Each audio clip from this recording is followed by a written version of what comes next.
Hey everybody, Laura here. I wanted to come on and say hi. Hope you're having a good Friday.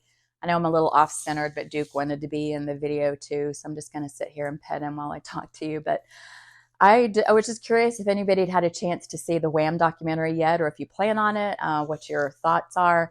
I had a lot of fun watching it last night. It was really cool, just reminiscing a lot of those songs and seeing the history of the friendship between George and Andrew. I mean, I knew they had been friends for a long time, but I didn't realize that it was actually Andrew was the one, the extrovert, the kind of the clown, the outgoing one, and it was really his idea to get the group together. And it's kind of funny to think about, had that not happened, would George have ever even, gotten in the business? I mean, who knows?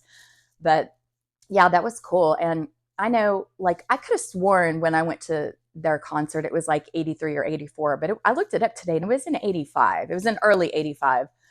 But I kept thinking it was earlier than that. But I know after I went to the concert, and which primarily, their big song at that time was "Wake Me Up Before You Go Go." But I had gotten their album that they had released prior to that wasn't popular in the U.S. at all, at that time. But then those songs became popular after, they got a lot of fame and stuff in the U.S.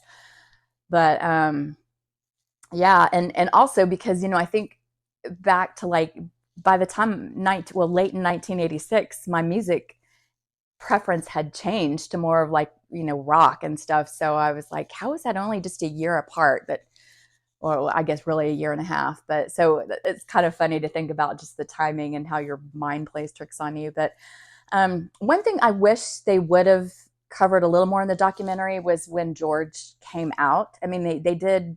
Andrew did talk about it a little bit, and I'm sure coming out in that time frame was probably a lot harder than it is, today.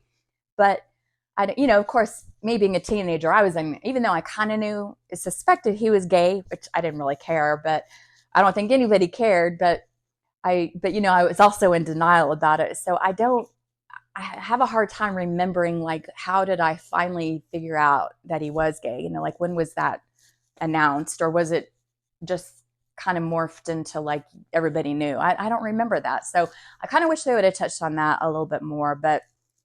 And another thing I would like to see is like a part two, just talking about George himself, like after they did split up, which their split was totally amicable. I think George was just going in a different direction, and that was cool that they were able to remain good friends and everything.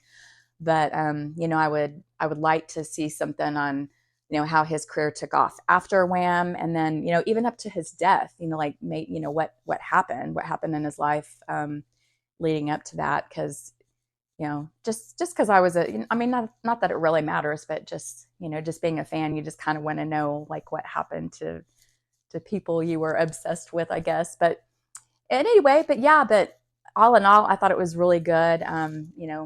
If if that was an important kind of time frame in your life as well, yeah, I'd highly recommend watching it. So if you do, let me know what you think, and I hope y'all have a good weekend. Bye.